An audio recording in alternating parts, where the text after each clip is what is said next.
ಆರಾಮಾಗಿ ಕುರಿ ಸಾಕ್ಬೋದು. ಕುರಿ ಸಾಕಾಣಿಕೆಯಿಂದ ಆರಾಮಾಗಿ ದುಡ್ಡು ಮಾಡ್ಬೋದು.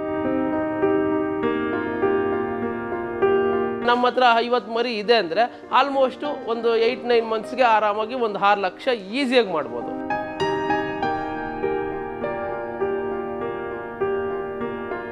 ಸೊ 7 ಮಂತ್ 8-9 ಮಂತ್ಸ್ಗೆ 6 ಲಕ್ಷ ಮಾಡ್ತಾ ಇದೀವಿ ಅಂದರೆ ಪಾರ್ಟ್ ಟೈಮ್, ಇದು ಫುಲ್ ಟೈಮ್ ಅಲ್ಲ. ದೊಡ್ಡ ಪ್ರಮಾಣವಾಗಿ ಮಾಡ್ತೀರಂದ್ರೆ ಲೇಬರ್ ಇಟ್ಕೊಳ್ಳೋದು ತುಂಬ ಒಳ್ಳೆಯದು.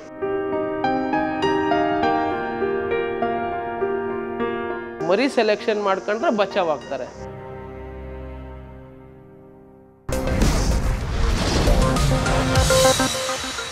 ನಮಸ್ತೆ, ನನ್ನ ಹೆಸರು ಮಲ್ಲೇಶ್ ಅಂತ, ನಾಗನಾಯಕನಹಳ್ಳಿ. ನಾನು ಕುರಿ ಸಾಕಾಣಿಕೆಯಲ್ಲಿ ಯಾವ ಥರ ಬಿಸ್ನೆಸ್ ಮಾಡಿಕೊಂಡು ಲಕ್ಷಾಂತರ ರೂಪಾಯಿ ಗಳಿಸ್ಬೋದು ಅಂತ ನಾನು ಹೇಳ್ತೀನಿ. ನಾನು ಸಕ್ಸಸ್ ಆಗಿರೋದನ್ನು ನಾನು ಹೇಳ್ತಾ ಇದ್ದೀನಿ. ಸೊ ಈಗ ಆಲ್ಮೋಸ್ಟ್ ಒಂದು 50 ಕುರಿ ತಗೊಂಡ್ರೆ ನೀವು 50 ಕುರಿನಲ್ಲಿ ನಿಮಗೆಲ್ಲ ಒಂದು 7,500-8 ಸಾವಿರ ತೊಗೊಂಡ್ರು ನಿಮ್ಗೊಂದು ಆಲ್ಮೋಸ್ಟ್ ಒಂದು 3 ಲಕ್ಷ ಹತ್ತತ್ರ ಬರುತ್ತೆ ಅಂದ್ಕೊಳ್ಳೋಣ. 3 ಲಕ್ಷ ಬಂದರೆ ಸೊ ನೀವು ಆಲ್ಮೋಸ್ಟ್ ಒಂದು 8 ಮಂತ್ಸ್ ಸಾಕಬೇಕಾಗುತ್ತೆ. 8 ಮಂತ್ಸು ಪ್ರಾಪರಾಗಿ ಏನು ಹೆಲ್ತ್ ಇಶ್ಯೂ ಬರದೆ ಏನು ಇದಾಗದೆ ನೀಟಾಗಿ ನೋಡ್ಕೊಂಡು ಹೋಗಿದ್ದೀರಾ ಅಂದರೆ ನಿಮ್ಗೆ ಮಿನಿಮಮ್ ಸೊ ಮರಿ ಯಾವ ಟೈಮಲ್ಲಿ ತೊಗೋಬೇಕು ಅಂತ ನಾನು ಹೇಳ್ತೀನಿ ನೋಡಿ. ಮರಿ ಈಗ ಆಲ್ಮೋಸ್ಟು ಒಂದು 3-4 ಮಂತ್ಸ್ ಮರಿನ ನೀವು ಬಕ್ರೀದ್ನ ಕ್ಯಾಲ್ಕುಲೇಷನ್ ಮಾಡ್ಕೋಬೇಕು. ಬಕ್ರೀದಾಗಲಿ ಇಲ್ಲ ನಮ್ಮ ಹಿಂದೂಗಳದ್ದು ದೇವ್ರದ್ದು ಯಾವುದ್ಯಾವುದು ಫಂಕ್ಷನ್ಸ್ ಬರುತ್ತೆ ಆ ಸೀಸನ್ ನೋಡ್ಕೋಬೇಕು. ಅದಕ್ಕೆ ಮುಂಚೆ ಒಂದು 8-9 ಮಂತ್ಸ್ ಮುಂಚೆ ತೊಗೊಂಡ್ರೆ ಮರಿ ಪರ್ಫೆಕ್ಟಾಗಿ 8-9 ಮಂತ್ಸ್ಗೆ ಗ್ರೋತು 100% ಒಂದು 50 kg 60 kg ಈಸಿಯಾಗಿ ರೆಡಿ ಆಗುತ್ತೆ. ಈಗ ನಮ್ಮದೆಲ್ಲ ಅದೇ ಥರ ರೆಡಿ ಆಗಿರೋದು.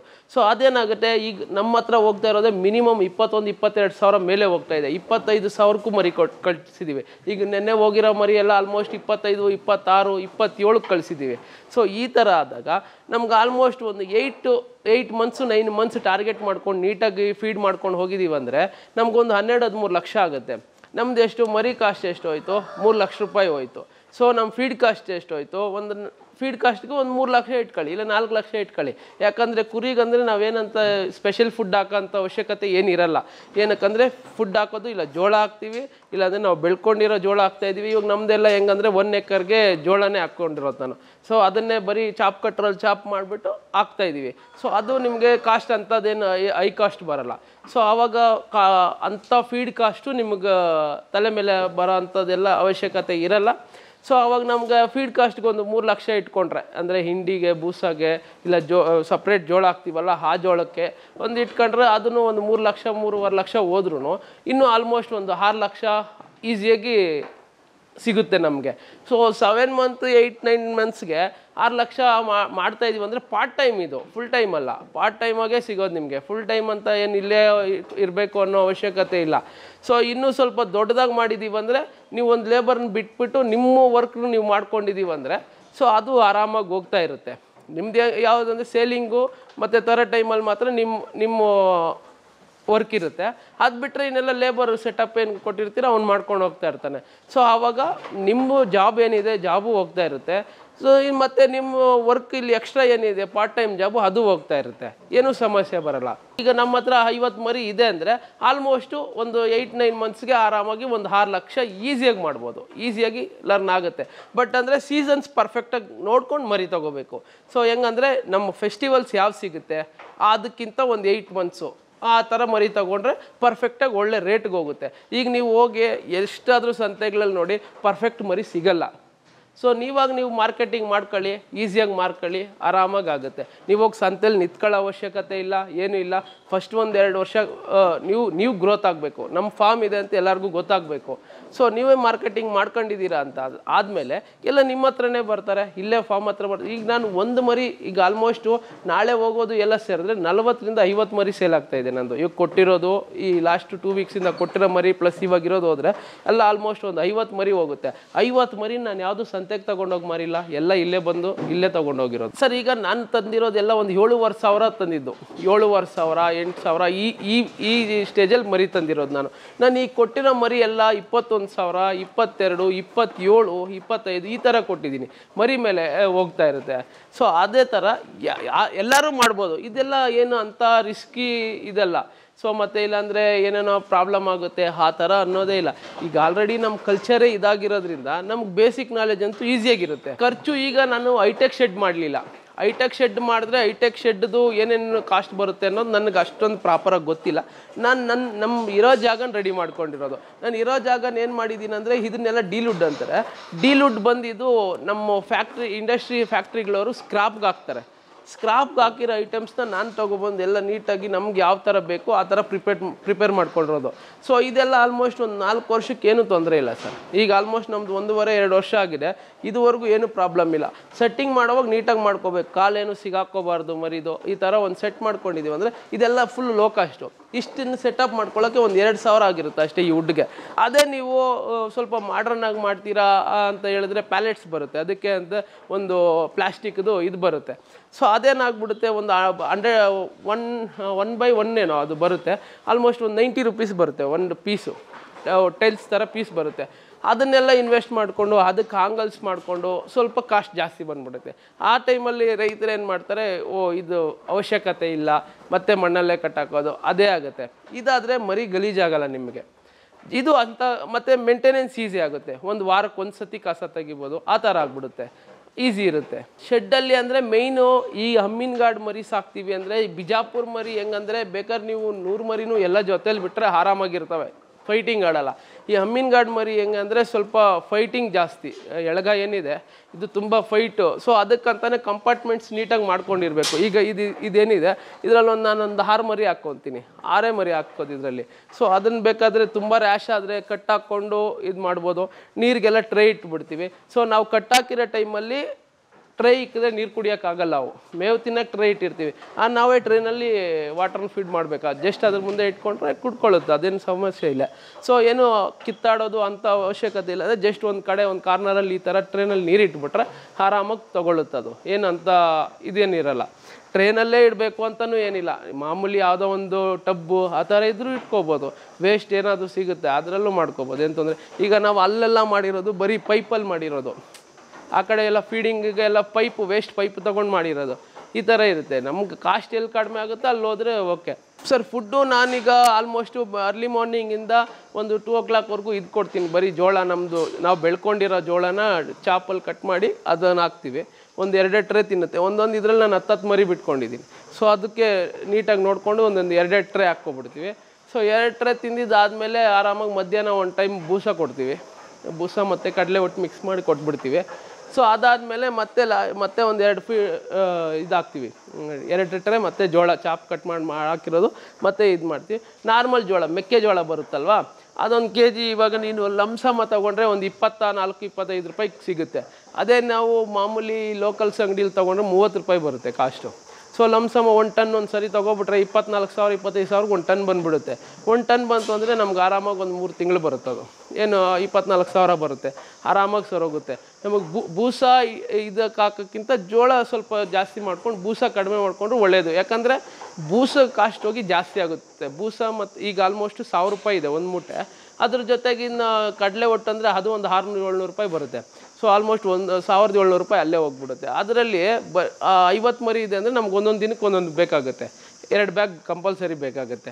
ಸೊ ಆವಾಗ ಏನಾಗುತ್ತೆ, ಅಲ್ಲಿ ಸ್ವಲ್ಪ ಎಕ್ಸ್ಪೆನ್ಸ್ ಜಾಸ್ತಿ ಆಗುತ್ತೆ. ಅದ್ರ ಬದಲು ಒಳ್ಳೆ ಜೋಳ ಅಂಥದ್ದು ಹಾಕಿದ್ರೆ ಇನ್ನೂ ಮರಿನೂ ಚೆನ್ನಾಗಿ ಬರುತ್ತೆ, ಸ್ವಲ್ಪ ಕಾಸ್ಟ್ ಬೇಸು ಕಡಿಮೆ ಆಗುತ್ತೆ, ಪರ್ಫೆಕ್ಟಾಗಿ ಇದಾಗುತ್ತೆ. ಅಲ್ಲಿ ಸ್ವಲ್ಪ ಸೇವ್ ಮಾಡ್ಕೋಬೋದು ನಾವು. ಅದು ಬಿಟ್ಟರೆ ಲಾಸ್ಟಲ್ಲಿ ಜೋಳ ಹಾಕ್ಬಿಟ್ಟು ಅಲ್ಲಿಗೆ ಎಂಡ್ ಮಾಡ್ತೀವಿ. ಅವತ್ತಿನ ದಿನ ಎಲ್ಲ ಲಾಸ್ಟಲ್ಲಿ ನೀರೆಲ್ಲ ಇಟ್ಬಿಟ್ಟು ಅಲ್ಲಿಗೆ ಎಂಡ್ ಮಾಡ್ತೀವಿ. ನೆಕ್ಸ್ಟ್ ಮಾರ್ನಿಂಗ್ ದಿನ ಸೇಮ್ ರೊಟೀನ್ ಇರುತ್ತೆ. ಮಾರಾಟದ ಪ್ರೊಸೀಜರು ಈಗ ಹೆಂಗಿರುತ್ತೆ ಅಂದರೆ ಆಲ್ಮೋಸ್ಟು ತುಂಬ ಜನ ಸಂತೆಗೆ ತೊಗೊಂಡೋಗಿ ಮಾರ್ತಾರೆ. ನಮ್ಮದೆಲ್ಲ ಹೆಂಗಂದರೆ ನಾನು ಬರೀ ಫೆಸ್ಟಿವಲ್ಸ್ ಟಾರ್ಗೆಟ್ ಮಾಡೋದು. ನಾನು ಬರೀ ಫೆಸ್ಟಿವಲ್ಸ್ ಅಂದರೆ ಹಬ್ಬಗಳನ್ನ ಮಾತ್ರ ನಾನು ಟಾರ್ಗೆಟ್ ಮಾಡ್ತೀನಿ. ಈಗ ಇಲ್ಲಿ ನಮ್ಮದೊಂದು ಪಕ್ಕದ ಜಾತ್ರೆ ಇರೋದ್ರಿಂದ ಇನ್ಕ್ಲೂಡಿಂಗ್ ನಮ್ಮೂರ್ದು ಸೇರಿ ಒಂದು ಜಾತ್ರೆ ಇದೆ. ಬರೀ ಅದಕ್ಕೋಸ್ಕರನೇ 50 ಮರಿ ಕೊಟ್ಟಿರೋದು ನಾನು.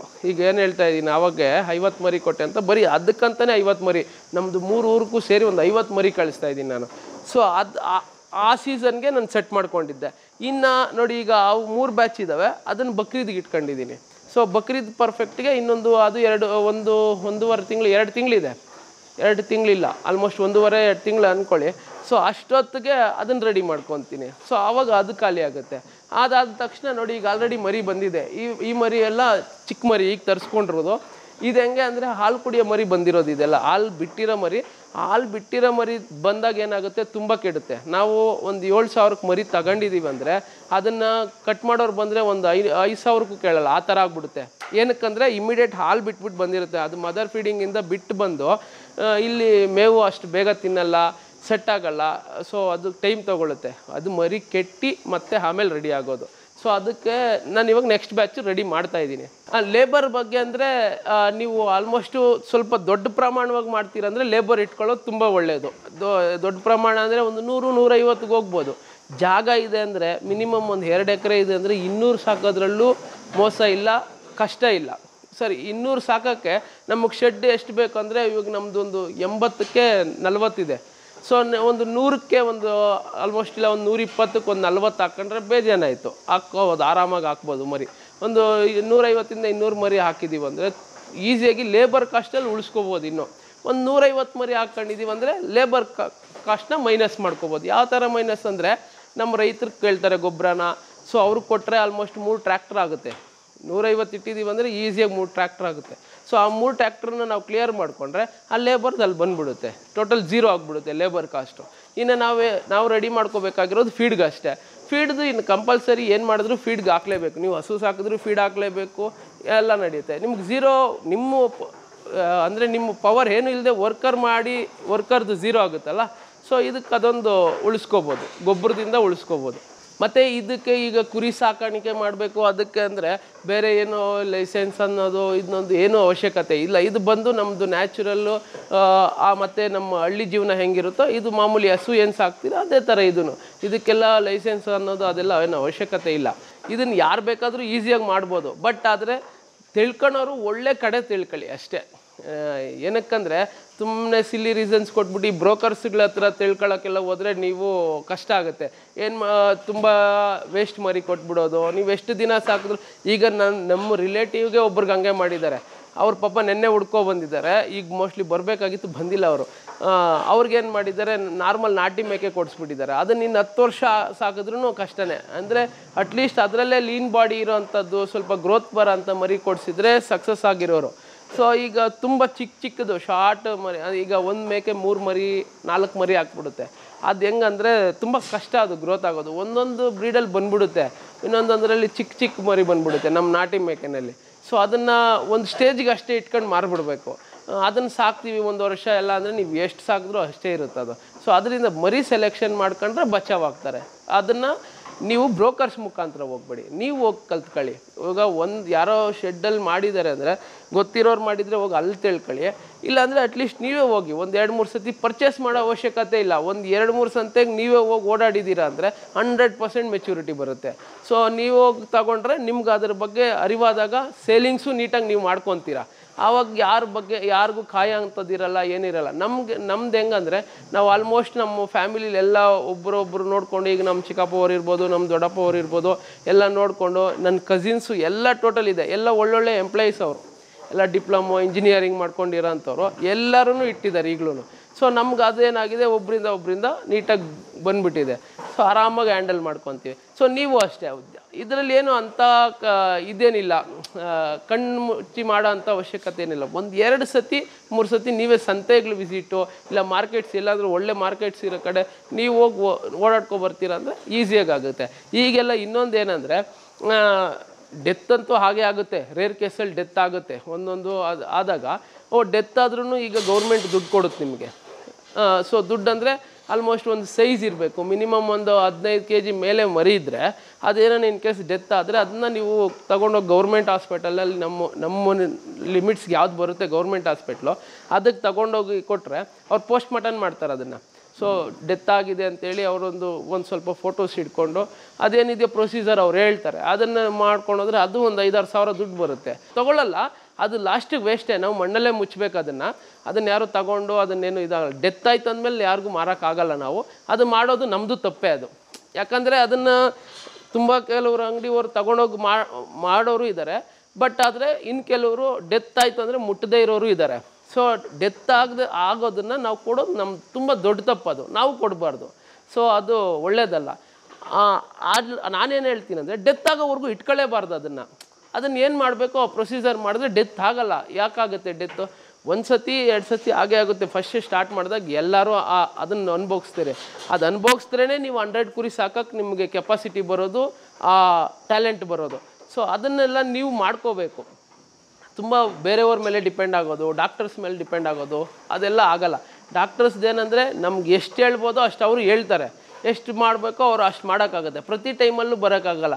ಇದು ಯಾವ ಟೈಮಲ್ಲಿ ಫೀವರ್ ಬರುತ್ತೆ ಅಂತ ನಮಗೂ ಗೊತ್ತಾಗಲ್ಲ, ಡಾಕ್ಟ್ರಿಗೂ ಗೊತ್ತಾಗಲ್ಲ. ಸೊ ಹಂಗಿರೋದ್ರಿಂದ ಮಾಡ್ಕೋಬೋದು.